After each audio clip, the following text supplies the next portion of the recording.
10% des agricultrices et agriculteurs ont disparu ces 10 dernières années. Du coup, le constat, il est quand même massif et en gros, le regard qui est porté, les chiffres qu'on a, si on reste sur la dynamique actuelle, c'est plus de 200 000 exploitations agricoles qui vont disparaître. Une évolution du profil, les éléments qu'apportait Cécile Gazot, qu'on voit aussi sur les personnes qui se présentent au PAI, par exemple. Au PAI, c'est 62% de NIMA, par exemple, qui s'y présentent. Les plus de 39 ans, c'est plus de 20% des personnes qui se présentent dans les PAI.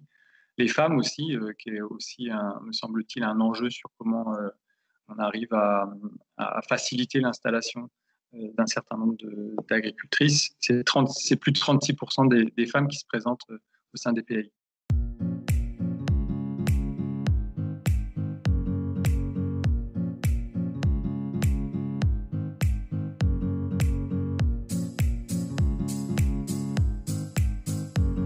L'agriculture doit s'ouvrir, le monde agricole doit s'ouvrir à des nouveaux entrants, et ces nouveaux entrants ont des besoins spécifiques auxquels justement on essaye de répondre avec ces espaces tests.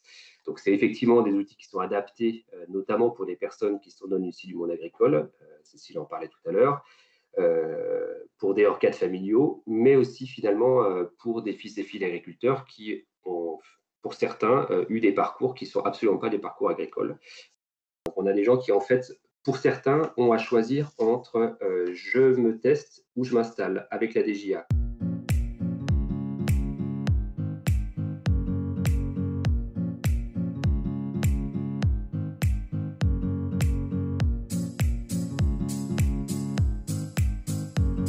Si aujourd'hui, il y a un PAIT qui est monolithique, qui est monoproposition, mono-acteur, qui ne répond pas à cette pluralité des besoins, à cette pluralité des situations, pluralité des projets, on va se retrouver avec les mêmes travers. Il y a quand même des endroits où on est encore dans le schéma où un agriculteur qui se respecte doit faire 70 heures dans sa semaine. Aujourd'hui, il n'y a pas de fatalité à ça. Et il faut être capable d'accueillir des gens qui ont d'autres ambitions que de se tuer au travail.